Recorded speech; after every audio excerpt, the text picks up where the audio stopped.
The Padres Hot Tub is supported by the Padres Hot Tub Patreon community. And there's certainly been a lot of folks in the last 72 hours asking, how can I help out? What's your next move? The way you can help out is by supporting us, patreon.com/Padres Hot Tub. We're an independent company. Craig, that's me, yeah. Then Chris over there, Raphie, 3 of us. That's it. That's the show. We work hard. We put this together for you. And a lot of folks have decided to help us. Patreon.com/Padres Hot Tub. Thing is, boys, we don't just say, please help us. We do a show, please give us money. We give a lot back. I think enough that makes it definitely worth their while. No, these days, it's hard to get good information. More and more often, people need to find independent creators to do it. And, it's a big deal to us that nearly or over 500 people strong talk with us in our Discord, interact with us on a daily basis, and help us learn about the game too. So yeah, we have lots of bonus content on the Patreon feed that you only get if you are a patron. Our group therapy shows, certainly as the season starts, that will include post-game shows as well. Yes. We have our banter episodes, which we just recorded. We have a drink, and occasionally we'll just throw stuff on there. Like the other day, I went through an Andrew Kashner game from 2013, and I was like, let's just talk about it. This was a crazy good game. And if that just tickles your fancy, if you like just hanging out with us, come hang out with us even more. Patreon.com/Padres Hot Tub.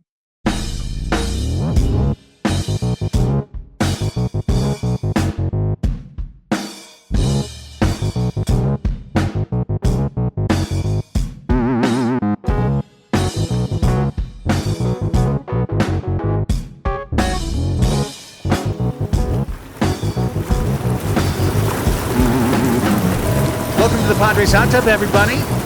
Craig Elston, Chris Reed, Raphie Cantor, here with you. Sunday, March 9th is when we are recording this.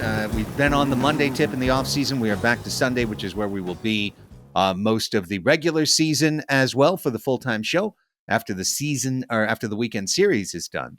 No weekend series yet. Cactus League still doesn't count.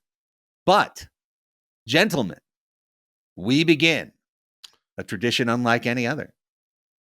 The 3 podcast preview triumvirate that is Padres Hot Tub tradition. At the end, we will have our predictions episode where we will each give a number and we'll tell you how many games we think the 2025 Padres are going to win in the regular season and how they're going to do. One of us will be closer than all the other guys, I'm sure. Then the week before that, we're going to have the optimism episode, where we're going to figure out all the best case scenarios and the way things could break right for our beloved San Diego Padres. But today, we must begin with the worst case scenario episode, the pessimism episode, otherwise known for those in our Patreon as Tevin's episode. This is the one that starts in Doomersville and just stays in Doomerville. And we will all give out crappy ass scenarios of a season gone wrong and then a number as well, kind of a low bar. What would be the bottom side of our expectations? Next week, the top side, and then where it'll land, where we think it'll land in between, probably in between. Probably all of us will pick a number in between, except for maybe one person who might not pick a number in between, but probably because you'd expect it to be the rational thing to do, it'll probably be. It was in between. It was just at the very end of in between. Uh-huh. Yeah. I have my Ralph Wiggum face on for this episode because it's like he's in the burning bus and he's like, I'm in danger. that's how I feel walking into the pessimism episode. Absolutely. Now, one thing, guys, that I have heard in previous years is that we take way too long to get to it. Ooh. And for example, last year in the optimism episode, we had all this spring training news and it was all bad news. It was sprained ankles and sore elbows. And it was like, I had to listen to 30 minutes of you guys being negative on the positive episode. So we do, for tradition's sake, have some good news to start the show with on the negativity episode, because that's just how it broke.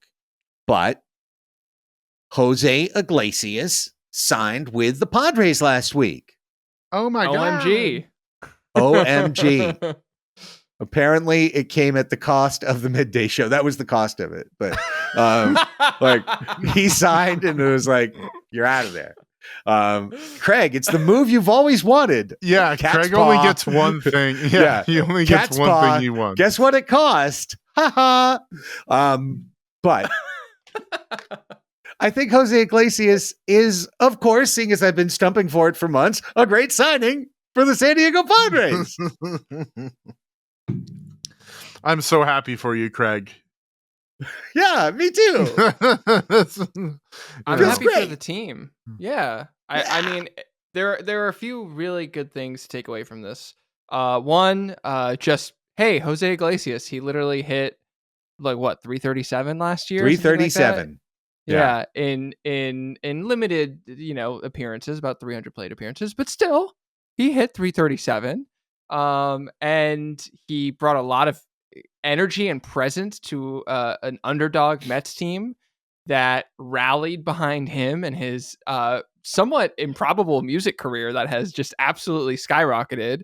Eric Candelita. Rupner now has 4 concerts in Right, Gallagher Square that he wants to roll out there. The player that pays for himself.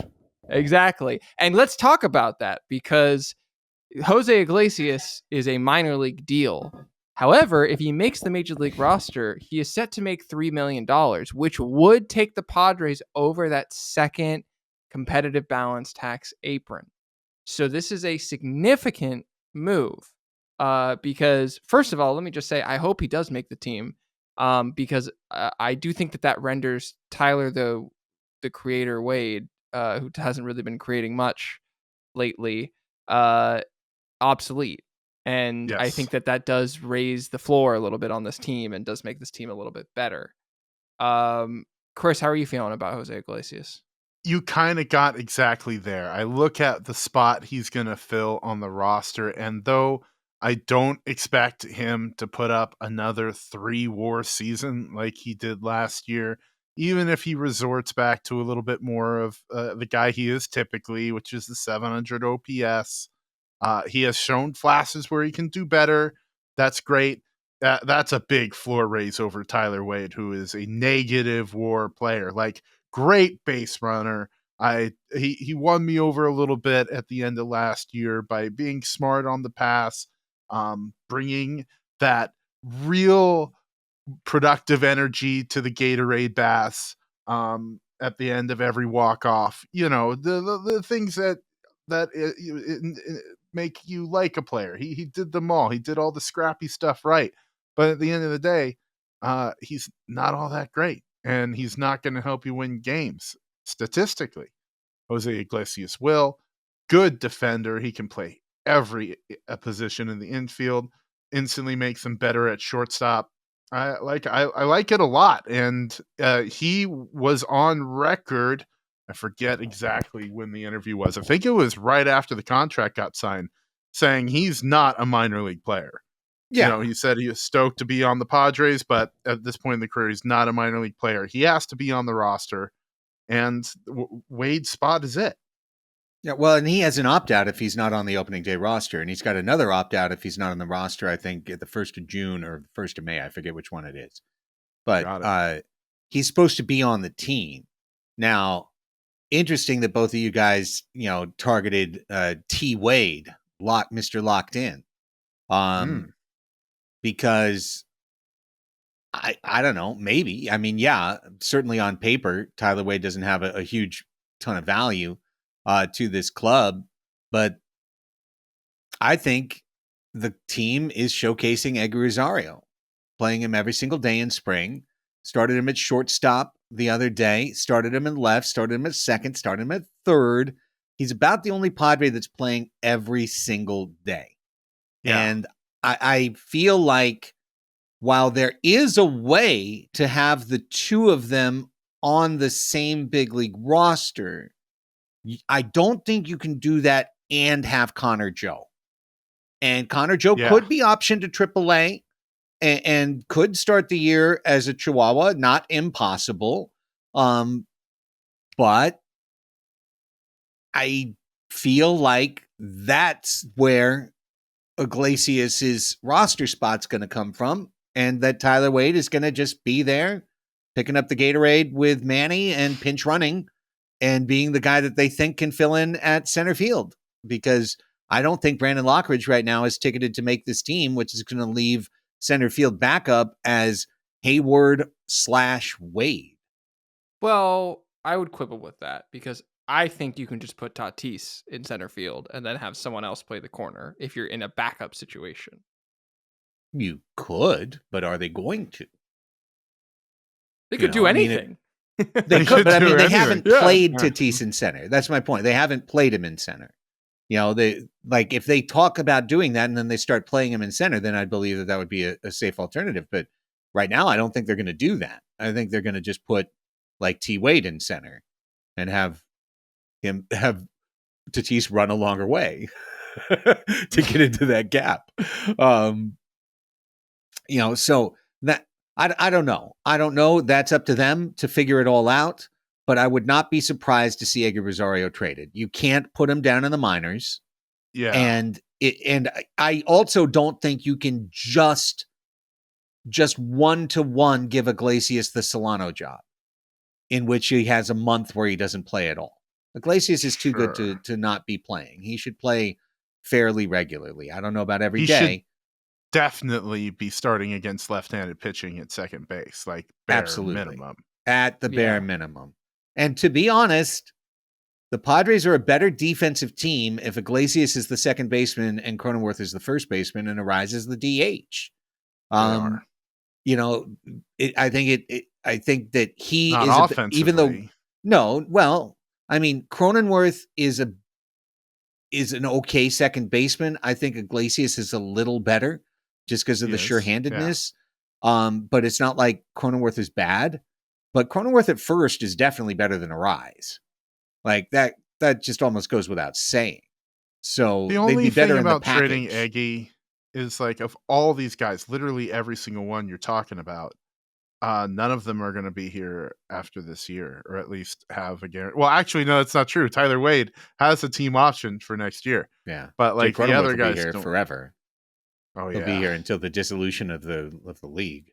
But I mean, Arise, Iglesias, Wade, all the guys who might be really competing for the roster spot.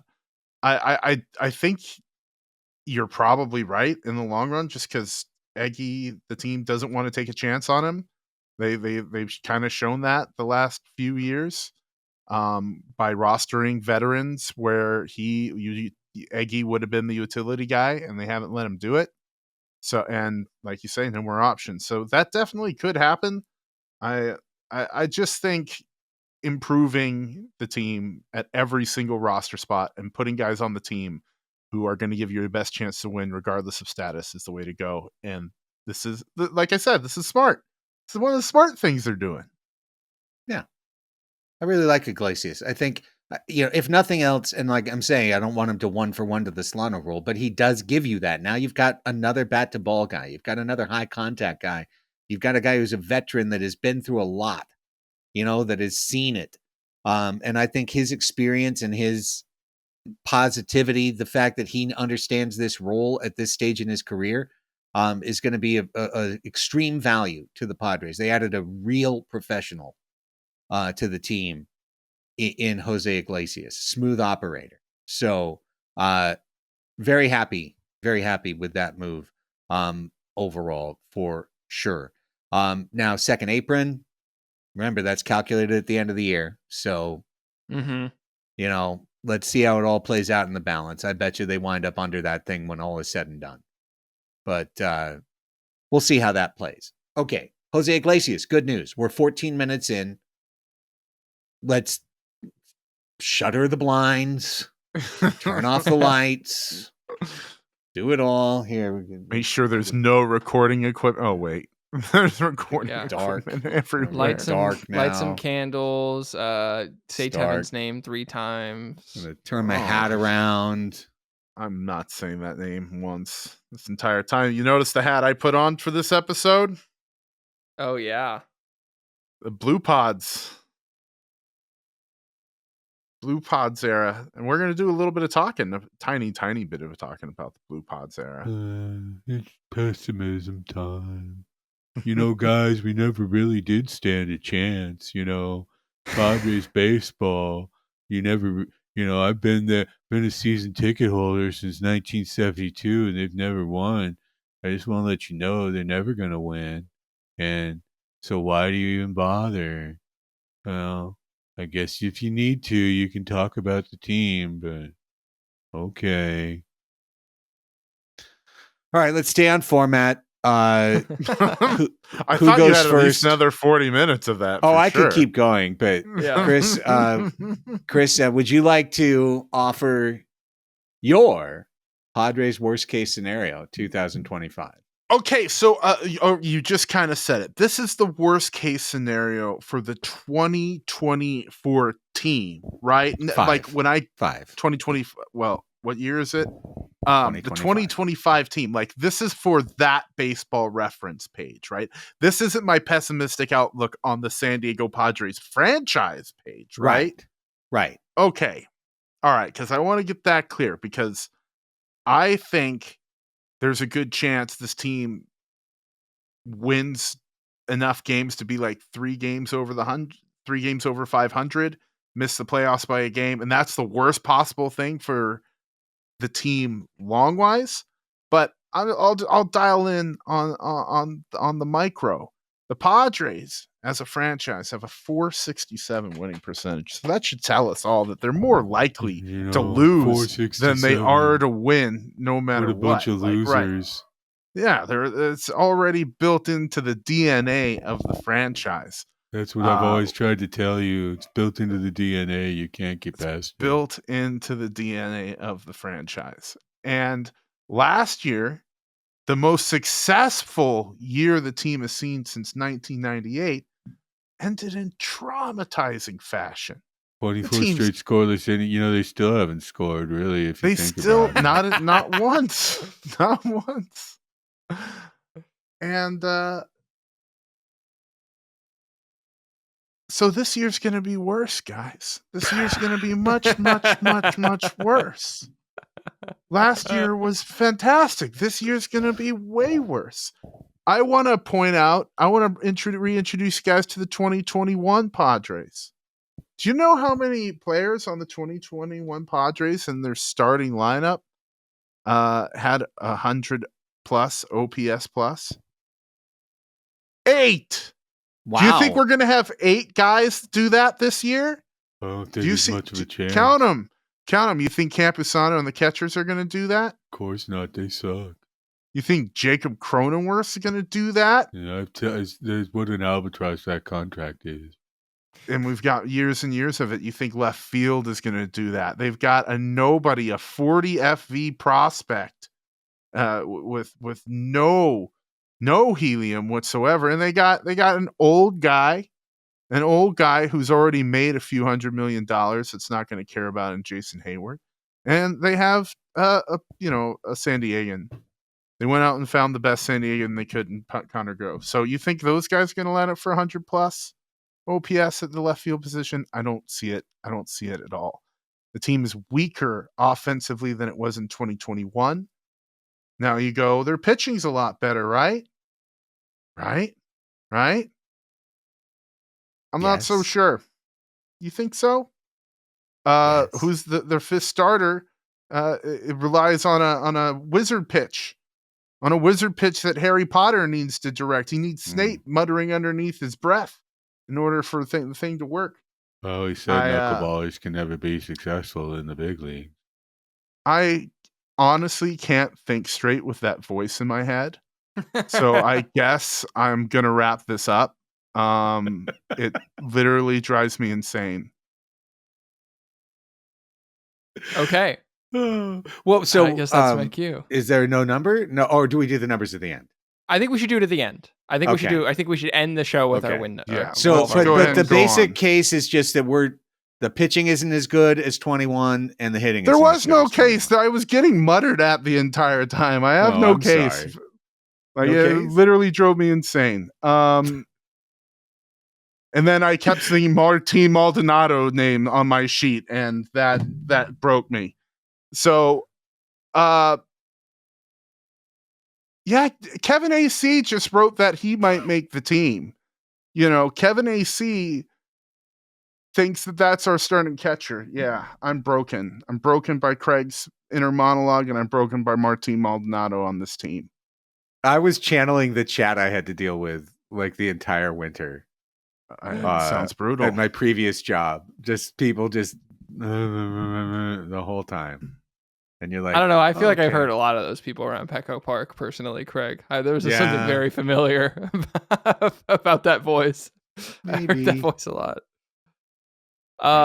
Okay. Well, Chris, you paint a bleak picture. And I have to just start off by saying when we talked to me, my mom, and my Padres last week, we went through a fun little math equation about where we were going to get 180 home runs.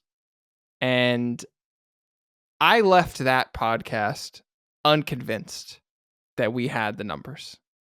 And that was not in a pessimistic context. That was just in a like, hey, like, what do we think 50th percentile? Where are we going to be at? And we were still needing something like 30 home runs from designated hitter to make things work, you know? And so if you really go beat by beat and through the lineup and ask yourself, you know, what if this isn't the year? Not even like a horrid year. What if this just isn't the year for a number of these guys? And the 180 home run equation starts to collapse under itself. So, and I'm going to make this argument without even touching Fernando Tatis Jr. and Manny Machado. Because you can always say, oh, they're not going to be healthy. They're not going to be healthy. I didn't say any of those names because I think Xander Bogaerts, Manny, Tatis, and Merrill, they're all primed for really good years. I don't see why they would have a bad year. Okay, you went much further than I would go because you said two names there in Xander and Merrill that certainly Xander and even Merrill to a certain extent that in a pessimistic viewpoint, I'm not going to argue that they're going to have bang on years. So let's start with Merrill right there, which is that Jackson Merrill had an unbelievable Rookie of the Year deserving 2024. But lest we forget that he was not a prospect who was heralded for his slug. He was not expected to come up to the big leagues and hit 25 home runs. He was expected to be an incredibly good bat-to-ball guy, be incredibly good contact, spray the ball over the field. But 25 homers? It's a lot. It's a lot from a prospect who was thought of not as a slugger, but as a contact first guy. So if that number even drops down to 18 home runs from your center fielder, it's not bad. Not bad. Most teams would take that. But if that's one piece of the puzzle, and that's then you like move further 5% down, of 180. you move further down. Let's just move over one spot in the outfield. Jason Hayward and Connor Joe. Right now, they're 50th percentile outcomes, according to Zips on Fangraphs. Combined 17 home runs. 17 home runs is the 50th percentile outcome. You know, you get 12 home runs from them. 11, 12 home runs combined. Oh, now you're down 10 home runs in the total equation. Right. Okay. What about designated hitter? I think even in our math, we needed 30 home runs from them. Right now, our DH platoon is Tirso Ornelas and Eggy Rosario. Eggy Rosario, who is liable to strike out 40% of the time in Major League Baseball. Yeah. Like, okay. And Tirso Ornelas, who I'm about to invoke his name and be shot into a Moonball Media podcast, but is projected to be Eric Hosmer 2.0 with his high exit velocity and piping hot ground balls. I don't know, guys. 30 home runs. You could get 15 home runs from that DH platoon.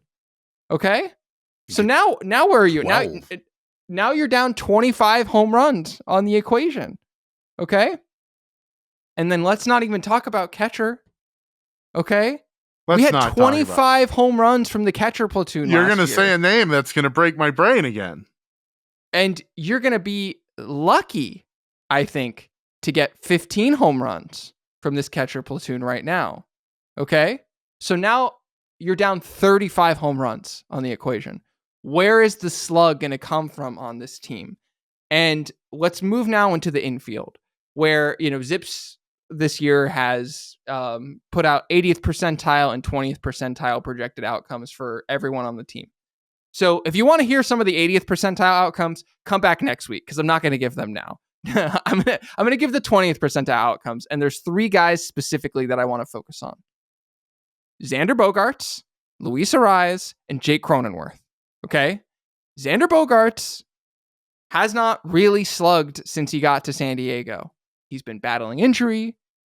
He's been moving around positions, and Xander Bogaerts' 20th percentile slugging percentage is .353.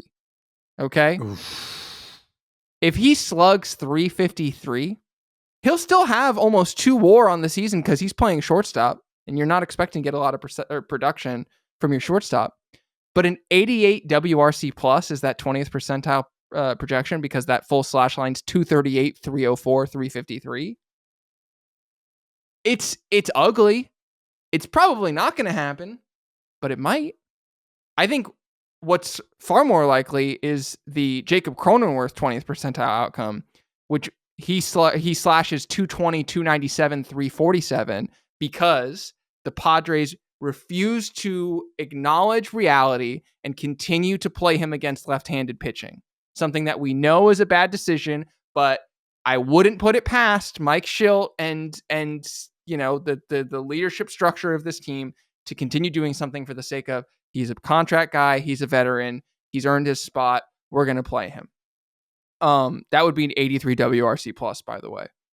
And then there's Luis Arraez. Luis Arraez, the batting champion, has value on this team. Luis Arraez, the 295 hitter, which, again, 290 guy hitting 295 in 2025. It's pretty good.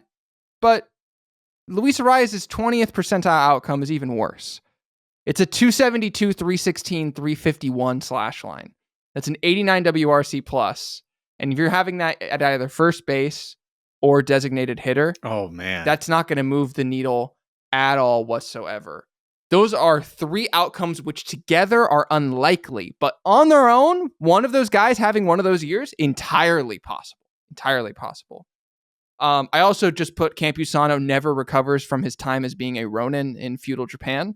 So he's the samurai stance is gone, but he's now switched back. And what is that transition going to be like when he's playing significant Major League Baseball? Which, let's get to that, by the way. In terms of Xander and Campy, I actually feel very confident about the defense of this team.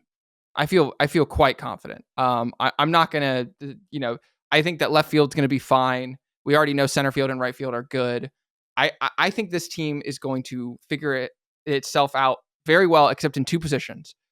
We've talked ad nauseum about Xander's potential weaknesses at shortstop. He's got a noodle arm, and he's getting older, and he was never the rangiest guy.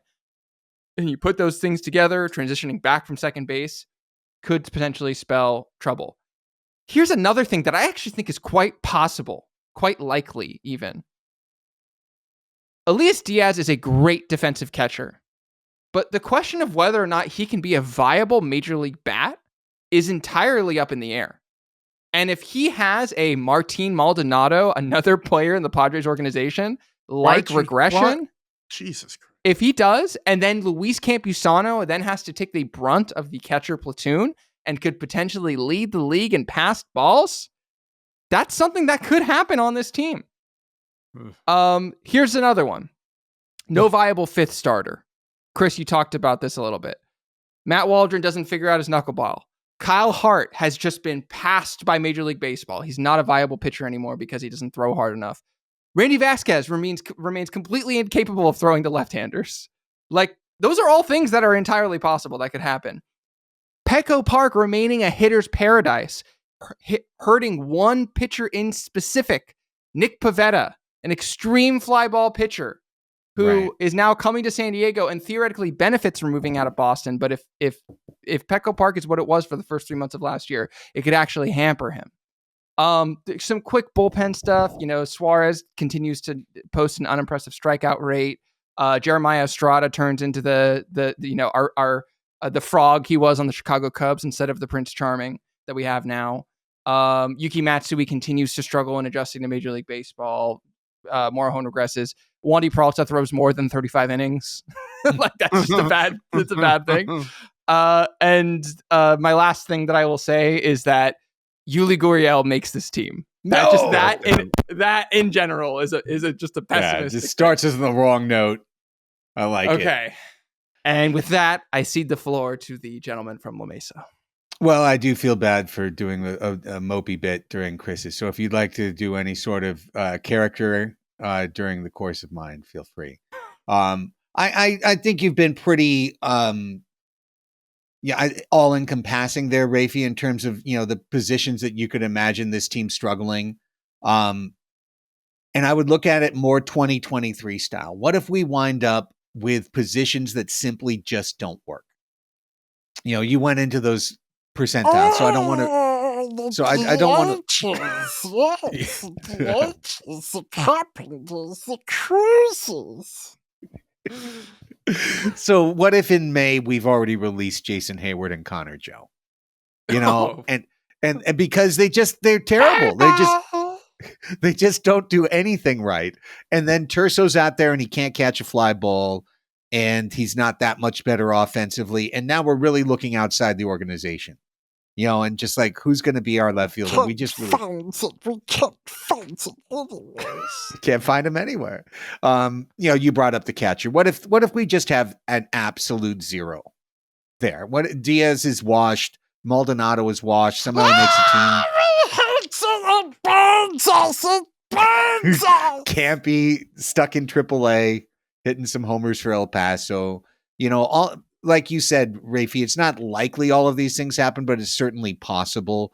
And similarly, back end of the rotation, that's a spot. The Padres have some things that should stay consistent. If Jackson Merrill has a really down sophomore year and he's hitting third in the lineup, that's going to hurt the team too. It means you've created another hole. I'm hopeful that is not the case. But to me, understanding that just the easiest, dumbest thing is to say, well, everyone gets hurt. The worst case scenario to me for 2025 Padres would go a little something like this. Above and beyond the position players that could struggle, this team is built on the top three starters in this rotation. But you could make a logical argument that all three should be yellow or red flag injury risks for 2025. Probably the safest of the group is Dylan Cease, but Dylan Cease has thrown so many 100-mile-an-hour fastballs and 95-mile-an-hour sliders, and he hasn't had that injury. So what if this is the year? King upped his innings by like 120, counting the playoffs. He throws crossfire. He throws against his body.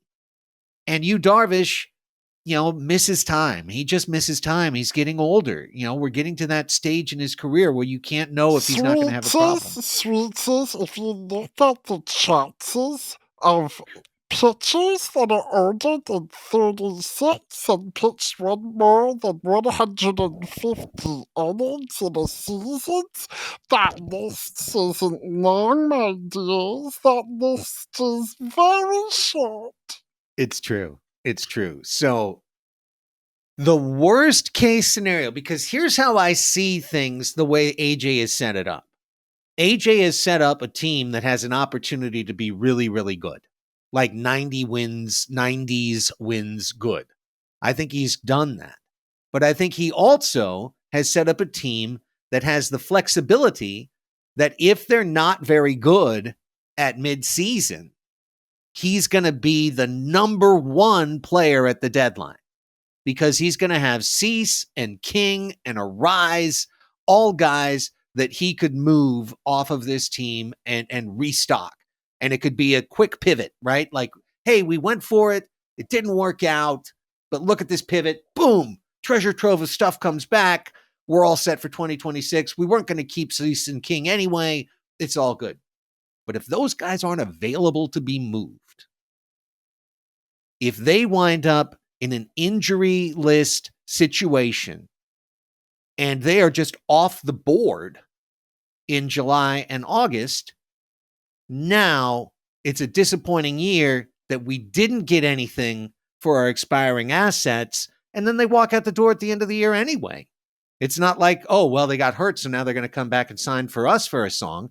No, we wind up only having a Rise to try and move at the deadline, and 2 months of a Rise turns out doesn't get you a whole lot, but 2 months of King or Cease would get you a lot, but you don't have those guys. And so now you don't get the return you want, and you wind up, in a slumpy spot that also you didn't get the benefit back. That to me would be worst case scenario for 2025. Pretty bleak. What does Smeagol think? Yeah, he really didn't think about the hootsies. There's no modifier I put on this, by the way. That is Chris's voice. Yeah, that he does a good Smeagol, I got to say. Yeah. Very good. Okay, so Chris, worst case scenario, how many games do the Padres win? Okay. You kind of hit on the thing. This team could be sold if it doesn't go right. And I feel like the trigger is going to be quicker than it could be. So using your scenario that they're hurt or they're sold is the same thing. They're not playing meaningful baseball for the team in the second half of the year. And then I have to go kind of back to a place we haven't been for a long time since, the mid 2010s, late 2010s, when the team's absolute floor was like the upper 60s. I don't think we're there. I don't think that's where the team's floor still is. First year Manny played, they won 70 games. They had an emerging Tatis and just an absolute tire fire for a rotation. Rotation's better now. Lineup's a little bit better now, but it's still not as good as it was in 2021. They're still missing a true cleanup hitter, I feel like. And I'm going to go 76. Like 70, this team, like with selling off pieces, like this team could easily finish 5 games under 500. Yeah, I mean, I think 76 is a very fair number. That is a pessimism take that I really could see playing out.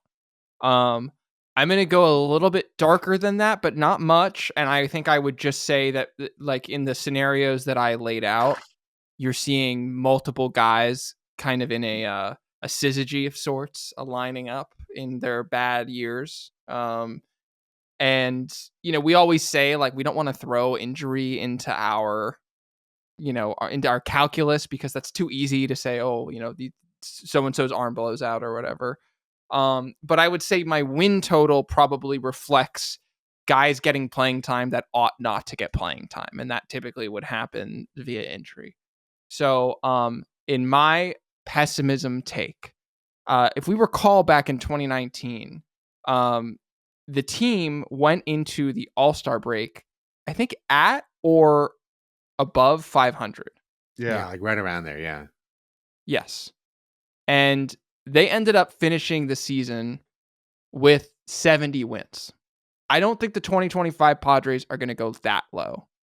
But for my pessimism take, I could see, if the stars align, 73 wins as a floor. Interesting. Because I was going to go 72. And that is literally a situation where the Padres spend a decent amount of time with a rotation of Pivetta, Waldron, Vasquez, Hart, Kolek. And left field.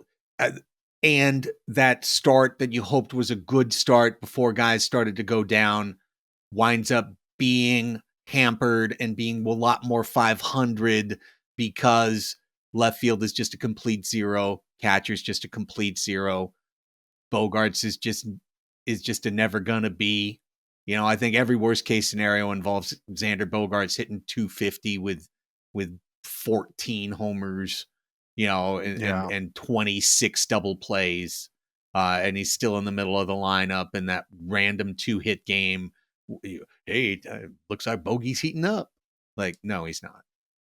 So I always think that there's a deeper darkness. So our range is 72 to 76 for worst case scenario Padres. Yeah, and can I just say that another way that we reached this win total, frankly, is somewhat through forces out of our control, which is that we get to the All-Star break, we get to the trade deadline, and in the National League, the Padres are 2 games under 500, but they're 6 games out of the wild card, which could happen this year. And then you have to make a real decision.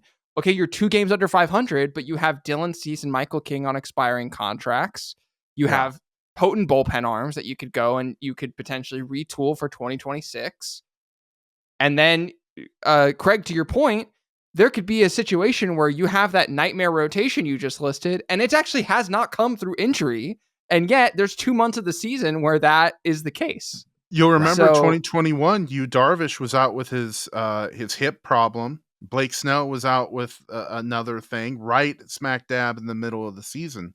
And then all that happened. Part of my worst case scenario in all this, boys, is John Seidler doesn't come out with like an editor or a piece from Kevin AC, like an essay about John Seidler. Like, that doesn't happen in the next 3 weeks as he takes hold of control of the team.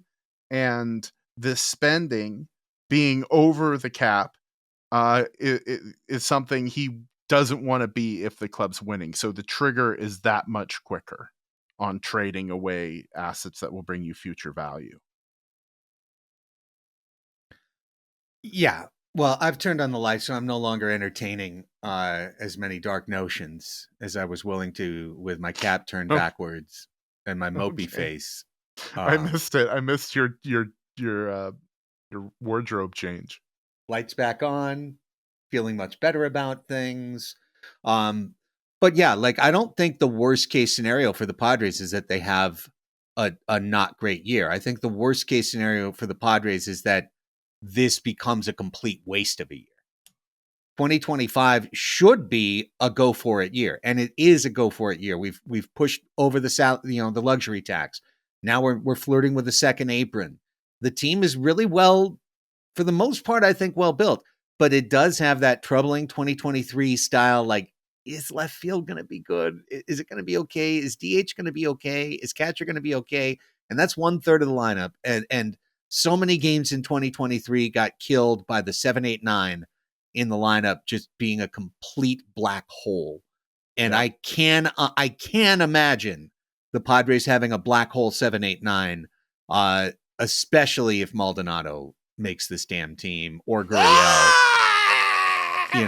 Like, if that happens, Smeagol burns.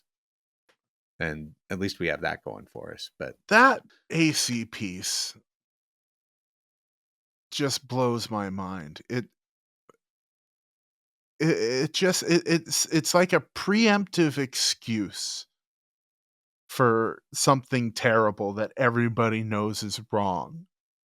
But hey, here's a frame that you can maybe get around, right? Right? Right? No, we can't. There's no framing it.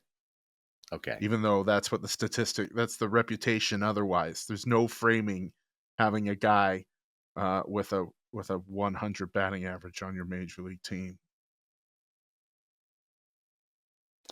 There isn't. I hope that doesn't happen. But the idea that this season doesn't go the Padres' way, I mean, let me just throw one other thing in there that's a little more realistic, and then we'll just wrap this up.